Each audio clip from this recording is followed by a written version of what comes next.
Buenos días a todos. Previamente a hacer mi presentación voy a poner un pequeño vídeo de 10 minutos que nos va a ilustrar bastante.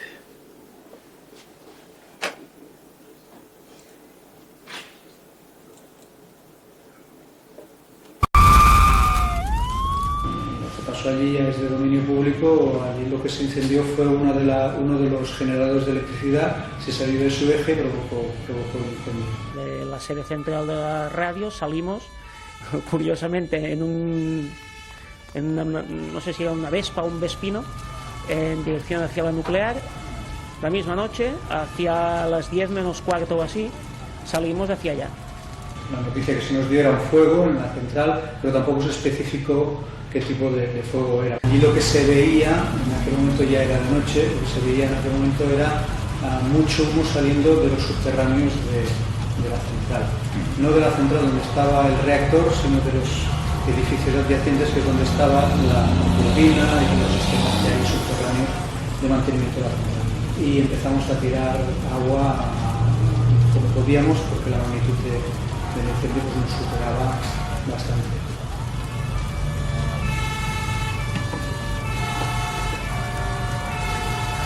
Sabíamos que estaba el alcalde de Vandellós allí, el que entonces era alcalde, Carles Barceló, y que también estaba como trabajador de la central Josep Castellnou, que es el actual alcalde.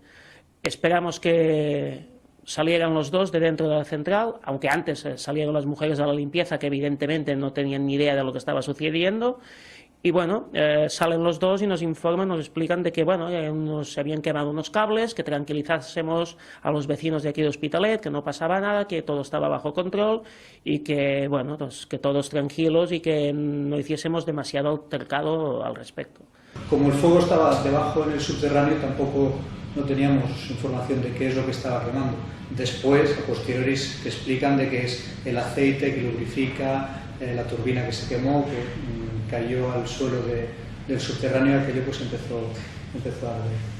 Pero ese no fue el problema. El incendio quemó las juntas de dilatación de la tubería que entra el agua del mar para refrigerar, para volver a convertir el vapor en agua, el vapor que genera la electricidad, para volver a convertir ese vapor en agua, absorben agua del mar para refrigerar.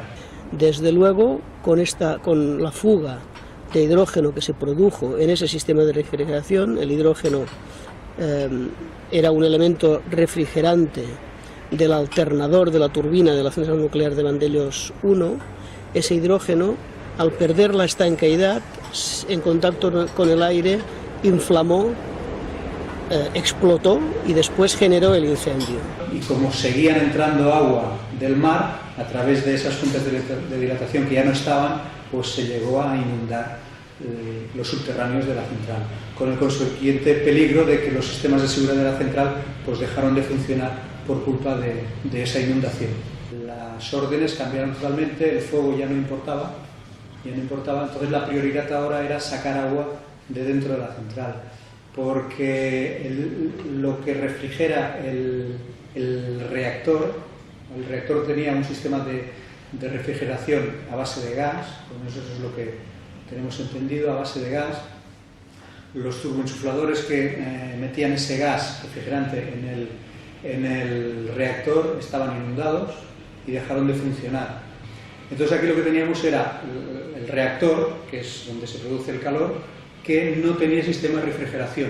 Su temperatura empezaba a subir y las válvulas de seguridad del vapor que hace funcionar el generador saltaron todas. Estábamos trabajando fuera de la central y el ruido de las válvulas era tan ensordecedor que no podíamos hablar entre nosotros. Había que gritarle a la reja del compañero para poder hablar con él, porque todas las válvulas de seguridad saltaron del vapor. Hicieron venir bombas de achique de las otras centrales nucleares, de las de Ascó, me parece. Bueno, todo lo que teníamos que fuera capaz de sacar agua, lo metimos en los subterráneos de la central y empezamos a sacar agua. Los momentos críticos fueron cuando los turboinsufladores dejaron de funcionar, al menos la mayoría de ellos, creo que quedó alguno en funcionamiento, y hasta que no pudimos hacer bajar el nivel del agua dentro del subterráneo, los técnicos de la central no pudieron volver a poner en marcha ese sistema de refrigeración a base de gas y bajar la temperatura del reactor. Esos fueron los momentos más críticos durante el suceso, porque si llega a subir un par de grados más el reactor, se hubiese empezado a fundir por dentro, entonces la reacción ya no se hubiese podido invertir, ya no se hubiese podido detener.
El problema se desató, el real, cuando el gobernador de entonces no quiso dejar entrar a los alcaldes a una reunión que se hizo en Vandellós 1 y en la cual se tenía que explicar todo lo que había pasado, ¿no?, para que los alcaldes estuvieran informados. Yo creo que el gobernador hizo un gran fallo en no dejar entrar para información a los alcaldes. Entonces dije, pues no, pues ahora vamos a la contra. Entonces los propios alcaldes se alzaron la bandera y allí fue donde empezó todo el follón. El accidente no tuvo ninguna consecuencia radiológica. Esto es lo principal, lo que nos preocupaba a nosotros era que el accidente no tuviera consecuencias radiológicas. Como el gobierno, pero sobre todo la población alrededor de la central nuclear, se dio cuenta que los operadores de esa planta no eran de fiar y que además el propio Consejo de Seguridad Nuclear había desde luego permitido que la central funcionara sin tener implantados 3 de esos requisitos tan importantes, hasta tal punto que esos requisitos habían propiciado que las consecuencias del accidente fueran realmente mucho peores para la propia supervivencia de la central nuclear que si hubieran estado implantados. El más importante de ellos es la separación física entre el sistema de refrigeración o los componentes del sistema de refrigeración del reactor en funcionamiento normal y los cables, el cableado que servía para comunicar los sistemas de seguridad con la sala del reactor.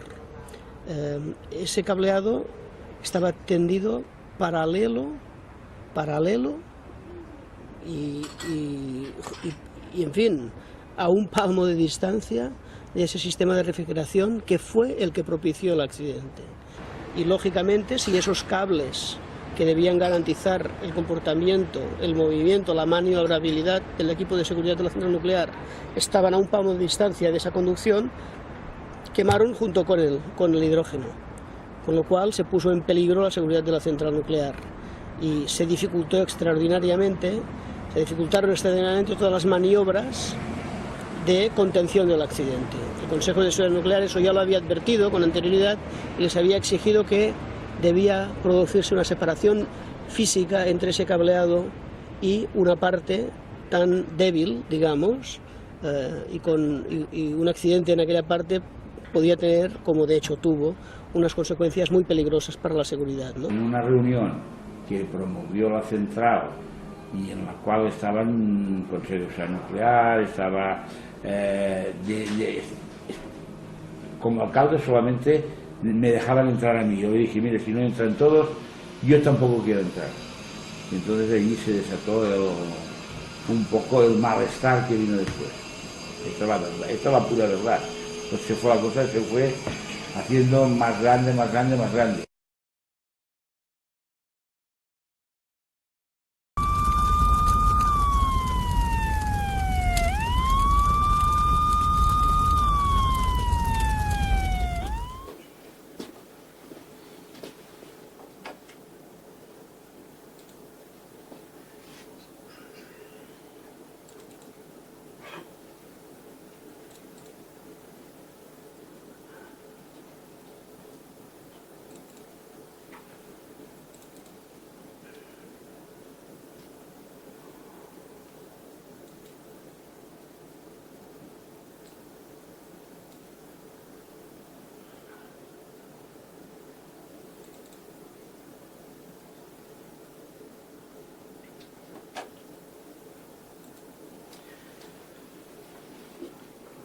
Bueno, después de este vídeo que hemos visto, ya me han presentado, mi nombre es Julio Pérez y lo primero que quiero es deciros que no soy novato en este tema nuclear, sino que dediqué 15 años como profesor encargado de laboratorio en la Cátedra de Tecnología Nuclear de la Escuela Técnica Superior de Ingenieros Industriales.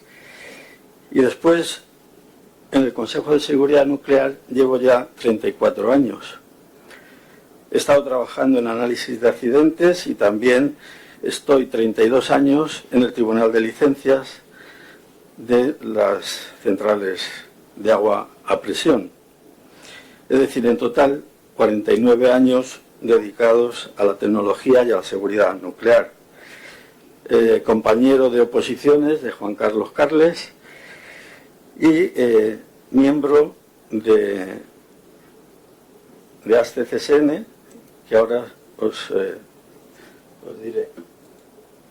ASTE-CSN es en este momento la única asociación profesional del Cuerpo Técnico de Seguridad Nuclear y Protección Radiológica.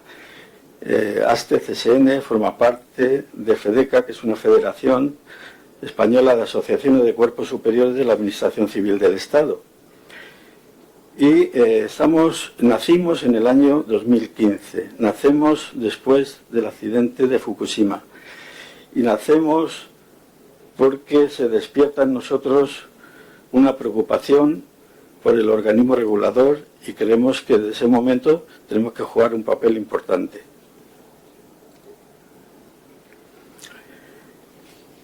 Incendio de Vandellós, 19 de octubre de 1989.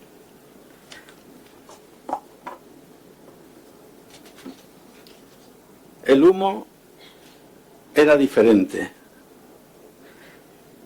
procedía de la turbina y esto hizo que desde la colonia donde vivían la mayor parte de los trabajadores de la central se viera enseguida y se apreciara de que no era un humo normal, con lo cual más de 100 trabajadores se personaron en la central.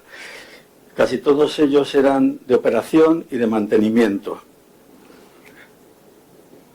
¿Qué hicieron estos trabajadores? Pues salvaron la situación. Estuvieron 3 días completos, durmiendo en bancos, comiendo bocadillos, haciendo intervenciones arriesgadas. Algunos de ellos, que se ha hecho muy famoso, pues con el agua por la cintura y lubricando la única turbosoplante que en determinados momentos quedó operativa.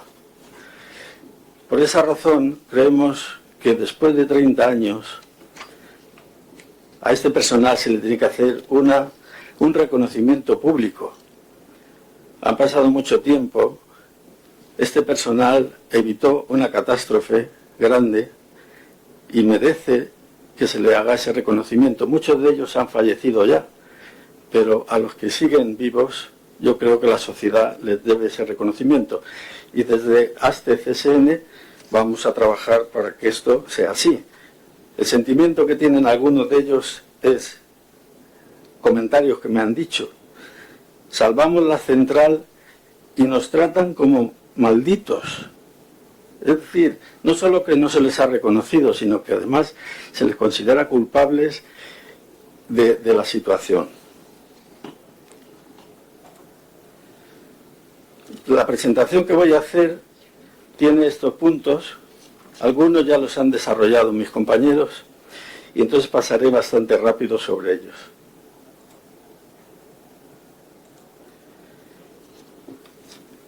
¿Qué método de análisis he seguido? Y no solo yo, sino que otros compañeros del Consejo me han ayudado. Pues ha sido una revisión de documentación muy amplia, más de 60 documentos, que recorre toda la etapa desde que se da el permiso de explotación definitiva a la central hasta que ocurre el accidente y algunos posteriores a ese momento. En este momento yo quiero agradecer a los compañeros que han trabajado, me han ayudado en la recopilación y en el análisis de estos documentos, desde la parte de archivo y documentación del Consejo a compañeros técnicos que han revisado documentos y me han advertido de cosas que podían ser significativas e interesantes. También he hablado con técnicos que estuvieron en la central en ese momento y tuvieron que intervenir. Y me han dado su testimonio directo y yo tengo el permiso de ellos para trasladarlo a vosotros. No toda la documentación ha estado accesible. Ha habido documentos que se han encontrado en el documental del Consejo y otros que estaban todavía en papel. Y esto con la ayuda del servicio de archivo hemos localizado. Pero tenemos algunos documentos que son importantes y que son incómodos, que no han aparecido. Simplemente han desaparecido. Y podría daros ejemplos de algunos de ellos y saldrán algunos. Esta situación de cosas incómodas que desaparecen continúa. Dejo ahí abierta la pregunta, aunque tengo una respuesta. El proyecto de la central, pues podemos decir que se inicia en el año 1964, en que los ministros señor Palewski y el señor López Bravo se reúnen y hablan de la posibilidad de una central nuclear francesa en Cataluña. Hay que hablar, quizá dejar una interrogante de cuál era el interés para España en una central francesa, cuando ya habíamos iniciado con Estados Unidos, llave en mano, proyectos como el de José Cabrera y también el Santa María de Garoña. Hay que reconocer que la central de Vandellós 1 trabajaba con uranio natural y desde el punto de vista de producción de plutonio era mucho más rentable que el resto y mucho más fácil recuperar el plutonio del combustible gastado. En noviembre del 66 se constituye una sociedad hispano-francesa de energía nuclear. En el 68 se le concede la autorización de construcción y en el 72 el permiso de explotación provisional.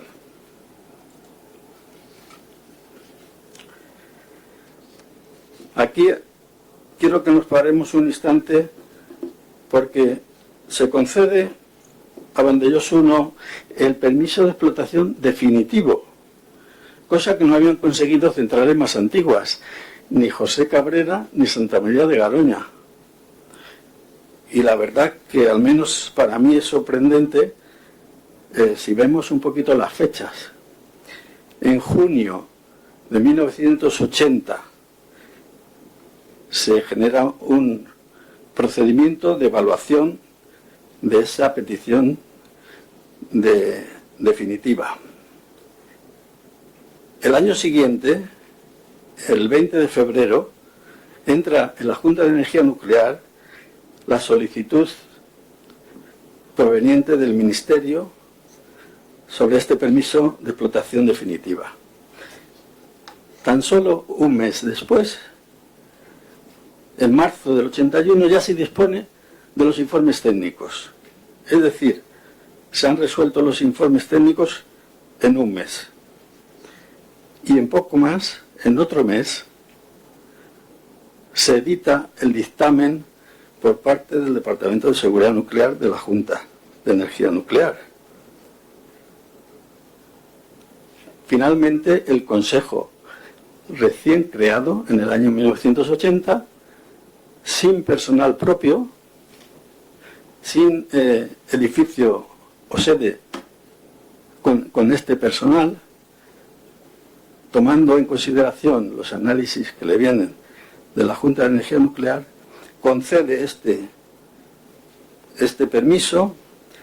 El permiso en realidad lo concede el Ministerio de Industria y Energía en abril del año 82. Para mí esto es como muy sorprendente. ¿Qué prisas se tuvieron?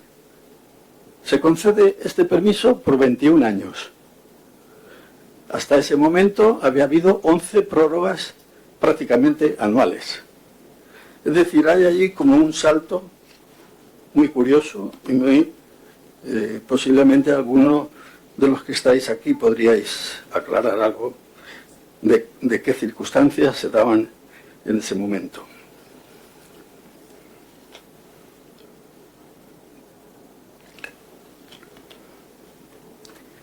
Otra cuestión muy significativa es que en el año 81 el Consejo, recién creado, se decide a pedir a José Cabrera un programa de revisión de la seguridad. También lo hace para Santa María de Garoña en el año 83 y en el 86 se lo pide a Vandellós 1. Yo me pregunto, si vas a conceder un permiso de explotación definitiva, ¿no sería más conveniente primero pedirle que se hiciera este programa de revisión de la seguridad antes de conceder el permiso de explotación definitivo por 21 años? En esta transparencia pongo una fecha que es muy importante, 22 de mayo de 1984.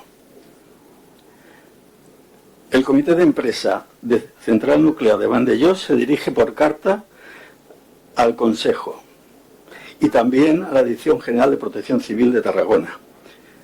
La carta es una de las que no hemos encontrado y por tanto suponemos que está desaparecida. Está referenciada en la respuesta que le dio el presidente del Consejo poco tiempo después.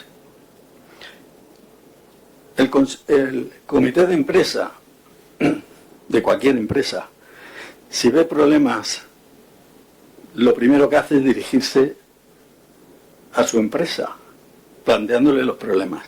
Lo cual interpreto que el hecho de dirigirse al Consejo es porque vio que la cosa no se le estaba haciendo caso en los dirigentes de Vandellós y quería un respaldo del organismo regulador. Si os fijáis, esto ocurre 5 años y 5 meses antes del incendio. Claro, eso nadie lo sabíamos, que se iba a producir un incendio. Pero lo que vemos ahora es que desde que sonó la alarma del Comité de Empresa, hemos perdido 5 años y 5 meses y finalmente se nos ha producido el incendio. Efectivamente, ya han comentado mis compañeros que en febrero del 86 el Consejo exigió a Ifrensa la reevaluación de la seguridad de la planta. Aquí tenemos una muestra de cartas, inspecciones, escritos, nuevamente del comité de empresa. Fijaros,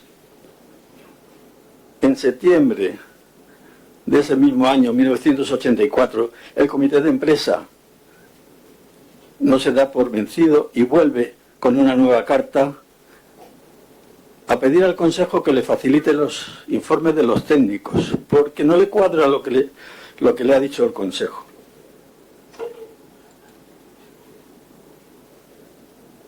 Entre medias tenemos el accidente de Chernóbil. Quiero decir que ha habido oportunidades para hablar y para ver el tema de protección contra incendios. ¿Qué relaciones había entre el regulador y el regulado? Pues las relaciones nos han comentado ya los compañeros que Vandellós no atendió los avisos ni del comité de empresa ni los requerimientos que le hacía el Consejo. Y perdió 5 años y 5 meses y se produjo el incendio.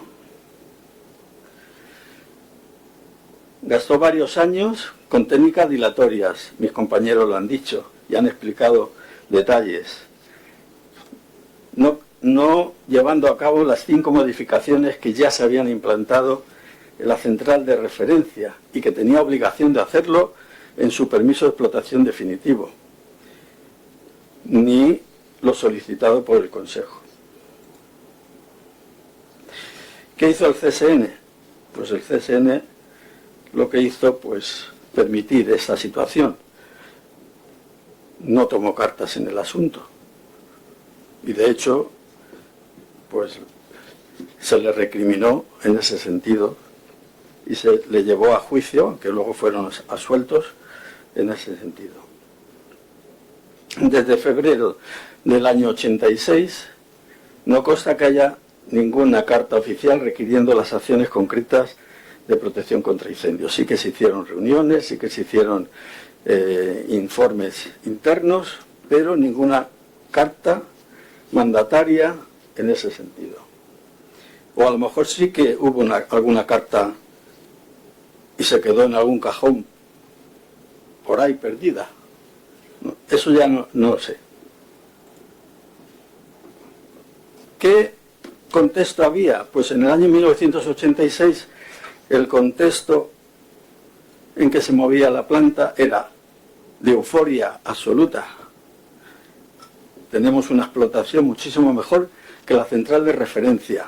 La central de referencia ha tenido un accidente en 1980, un accidente de nivel 4, y nosotros hemos tenido pequeñas cosas, pero estamos estupendos.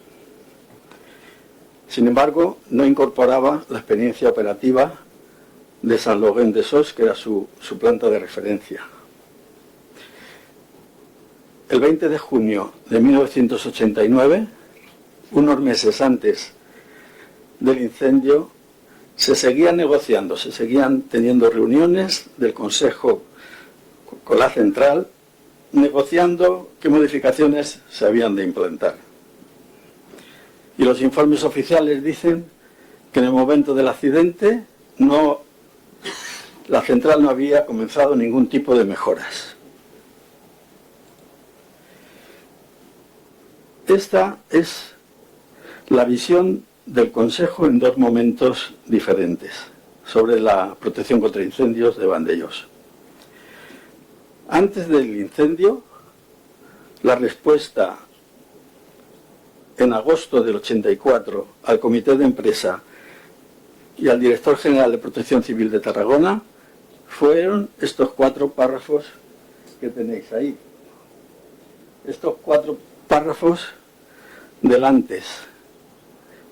Si os dais cuenta, os he puesto en rojo la palabra definitoria. La organización de la central de lucha contra incendios es aceptable. La dotación de personal es suficiente. La documentación en vigor para la explotación de la central es adecuada en lo referente a PCI. y la seguridad de la instalación en cuanto a prevención contra incendios ha mejorado y tiene niveles adecuados. ¿Qué pasó después del accidente? Después del accidente os he puesto una fecha que es de un informe del Consejo. Lo que dice es carencia total de medios de PCI.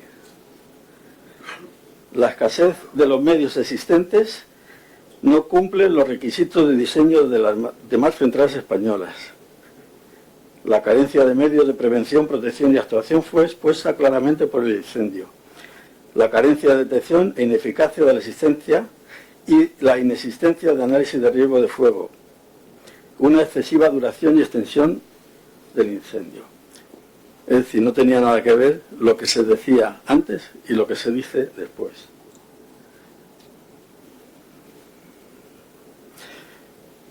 En lo que se dice después, hay un informe de 6 de noviembre en el que se hace una relación cronológica y se dice, en todos estos momentos hemos hecho informes, hemos hecho actas, hemos hecho inspecciones, el CSN, y hemos hecho requerimientos a la central. A mí, sinceramente, me parece que fue un documento de justificación, porque si no te han servido antes, ¿para qué dices que has hecho tantas cosas? Pues solamente para justificarte.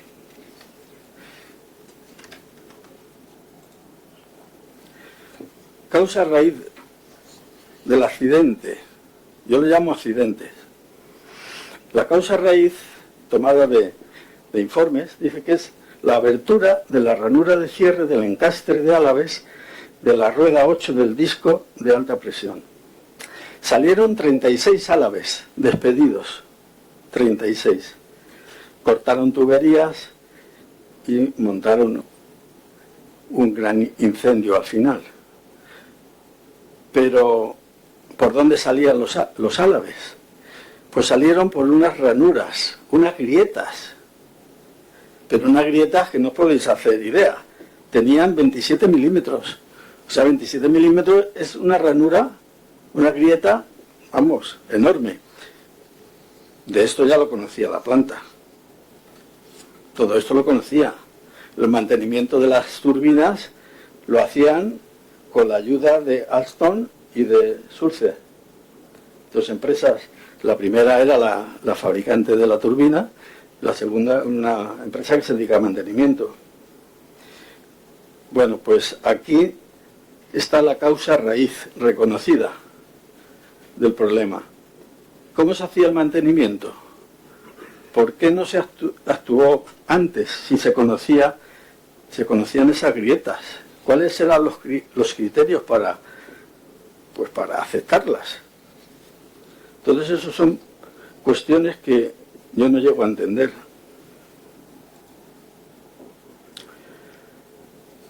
Los análisis que se hicieron a posteriori del accidente, ya sobre el material, mostraron pues que podía haber un problema de diseño, que se había diseñado esas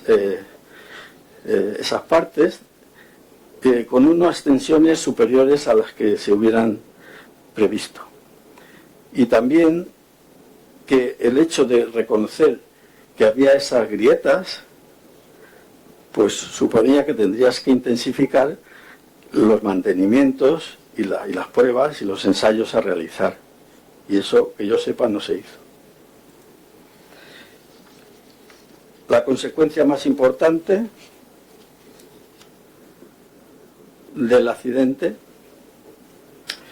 del incendio, fue la inundación de la cava del reactor. Esto ya lo han comentado los compañeros.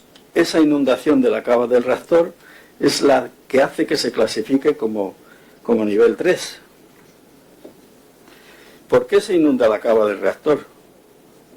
Pues porque el fuego afectó a las juntas de dilatación que están antes y después del condensador. Y esas juntas pues se rompieron y se hicieron unos boquetes por los que salía el agua a borbotones. Se calcula que entre 2.600 metros cúbicos y 4.000 metros cúbicos fueron a parar desde el edificio de turbinas, por el edificio de máquinas, hasta la cava del reactor. y produjeron allí un nivel entre 80 centímetros y 1 metro.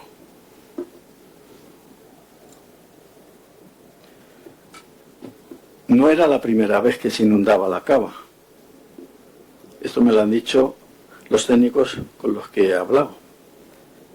Ya se había producido una rotura de una tubería bona y esa rotura de la tubería bona produjo una inundación de una palmada de entre 10 centímetros o por ahí. Entonces, esto es experiencia operativa que comentaba Isabel antes. Hay que leer bien la experiencia operativa y traducirlo después en seguridad. ¿Por qué se produjo esta inundación? Pues porque no había separación física entre la sala de máquinas y la cava del reactor. Esa es una explicación contundente. ¿Pero por qué no había separación física? Pues porque solo había unas puertas que estaban siempre abiertas. ¿Y por qué estaban abiertas? Porque para los operarios pues era más cómodo pasar con las puertas abiertas que estar siempre abriendo y cerrando. Pero aunque hubieran estado cerradas, no eran herméticas, con lo cual hubiera dado lo mismo. Pero lo que yo me planteo es, si hay experiencia operativa, si ya te ha ocurrido una vez, ¿por qué no haces nada para prever que se pueda producir algo más grave?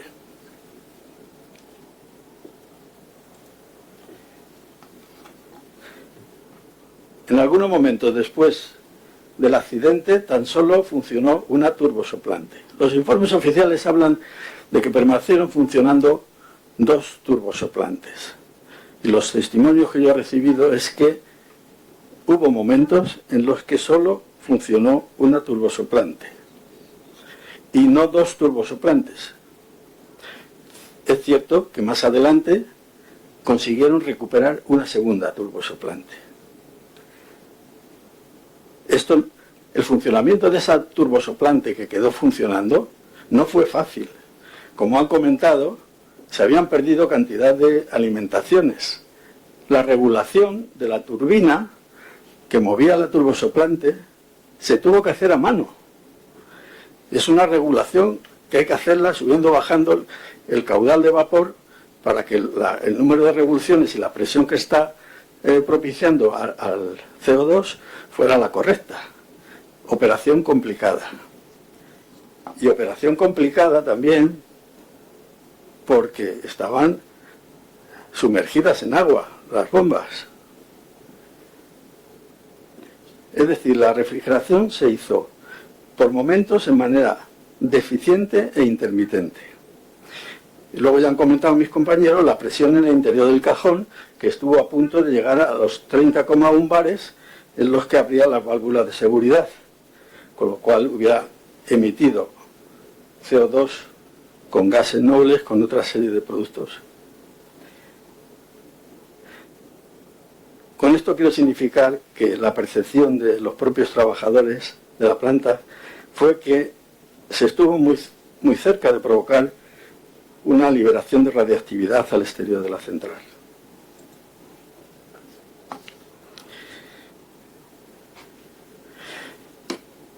El incendio y también la inundación afectaron a muchos equipos principales. Entre ellos, ya se ha comentado, las 4 bombas de refrigeración en parada. Esas 4 bombas quedaron inundadas.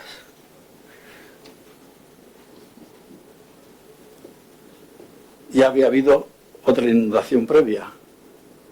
Y había un proyecto de cambio de diseño de subirlas a cota 9 para evitar daños en las bombas de parada. Sin embargo, esa modificación de diseño no se llegó a hacer nunca. ¿Qué mostró el accidente? Pues categóricamente que la protección contra incendios era insuficiente.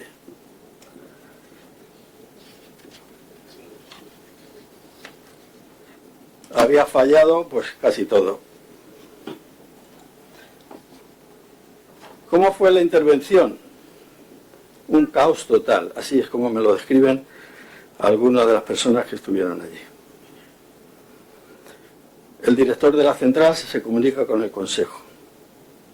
No indica ni la hora, de inicio del incendio, ni si se había activado el plan de emergencia. El Consejo, a las 23 horas, decide activar toda la organización de emergencia propia del propio Consejo. Sin embargo, los técnicos que fueron en inspección reactiva tardaron unas horas, con un pequeño problema administrativo. Se ve que en esas circunstancias pues algún pequeño problema retrasó la salida de los compañeros que iban a inspeccionar el incendio varias horas. Bueno, esa es una anécdota también. La línea punto a punto que había entre el Salen y la sala de control no se puede utilizar, sí que funcionaba, pero debido al ruido que había en la sala de control era impracticable. Y se habían interrumpido comunicaciones telefónicas, megafónicas, y se había perdido la iluminación de emergencia. Es decir, aquello dio lugar a una gran confusión. ¿Qué pasó en la sala de control? Pues en la sala de control había una gran confusión. Se acumuló allí, se juntaron un montón de personas. Como no podían respirar, pues todos a usar equipos autónomos de aire comprimido. Pero como eran tantos, pues se agotaron en un momento, claro. Pues no hubiera sido mucho problema si el compresor para recargar estas botellas hubiera estado utilizable, pero el incendio había quemado la alimentación a este compresor, es decir, había allí un montón de personas con unos equipos que no se habían acostumbrado a manejar y por tanto en condiciones muy penosas, y consiguieron instalar unos extractores de humos como los que hay en las cafeterías para sacar el humo de la fritura. Bueno, también se saturaron los ordenadores por exceso de información. Esto ya lo he comentado y lo voy a pasar, pero el peligro fue inminente. Nunca se dijo el peligro tan inminente al que se llegó a estar. Los trabajadores no lo dijeron nunca. ¿Por qué? Porque temían por sus puestos de trabajo. Eso es el testimonio que me han dado. Nunca dijimos la situación tan grave a la que estuvimos por no perder los puestos de trabajo. Y también me han comentado que la central querían quitar hierro, es decir, si no ha pasado nada. Y ahora esto tiene mucha importancia. Isabel lo ha comentado, la experiencia operativa. Está la propia y la ajena. El 1 de julio del año 85, ¿qué ocurre? Pues un accidente con un incendio semejante en Mansan, una central de Taiwán, 4 años antes del incidente de Vandellós. En situación muy parecida, los álabes de la turbina salen por ahí, liberan hidrógeno y aceite y se produce un fuego en el edificio de turbina que dura 6 horas. Una situación grave. No se consideró esta experiencia operativa. Tras el accidente, ¿qué pasa? Pues que el Consejo dice, pues Vandellós, si quieres volver a operar, tienes que cumplir todos estos requisitos. Y esos requisitos son un volumen de modificaciones de una envergadura enorme y unas medidas a implantar que no tenemos constancia que de la misma manera se pidieran a otras centrales que seguían funcionando. A las demás centrales se les pidió que sí, que hicieran un análisis de lecciones aprendidas de qué manera el incendio en Vandellós les afectaba a cada una de ellas.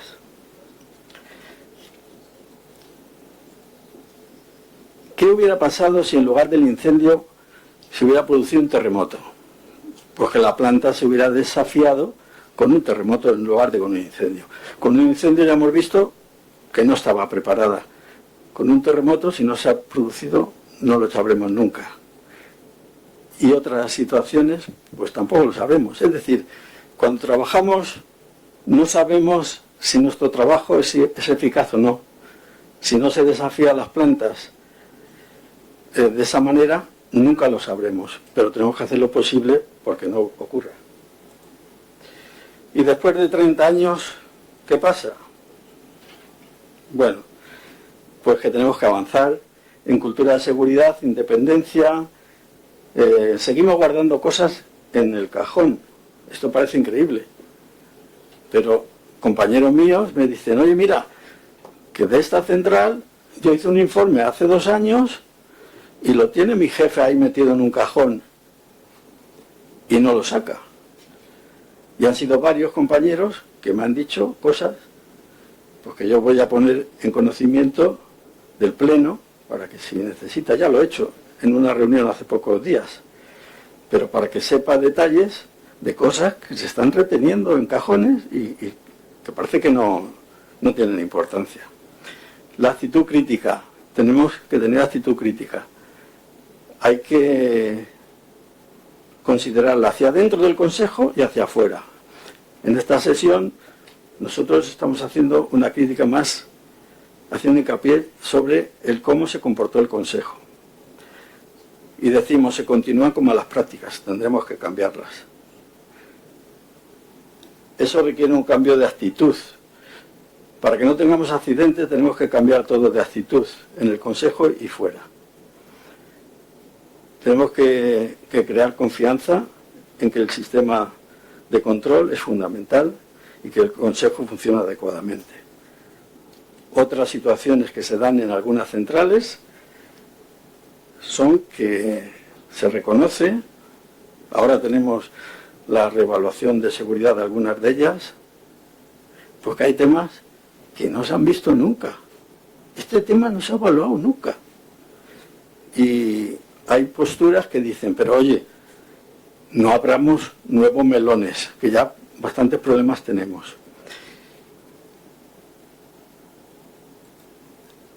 Es prioritario, por tanto, que el personal de las centrales y el del Consejo pueda sacar a luz temas relevantes que consideren que son puntos negros en la seguridad nuclear de las plantas. Es responsabilidad del jefe de central y de la dirección técnica del Consejo esclarecer estos puntos con transparencia e independencia y tomar acciones que sean adecuadas para que no queden situaciones potencialmente deficientes sin su adecuado tratamiento. El regulador no solo tiene que ser independiente, tiene que parecerlo también. La cultura de seguridad del regulador es tan importante como la de los regulados que evaluamos. Y la ética pública y profesional deben ser siempre las más elevadas para crear confianza y para que los resultados tengan el nivel de seguridad y protección aceptables por la sociedad. Y muchas gracias por vuestra atención.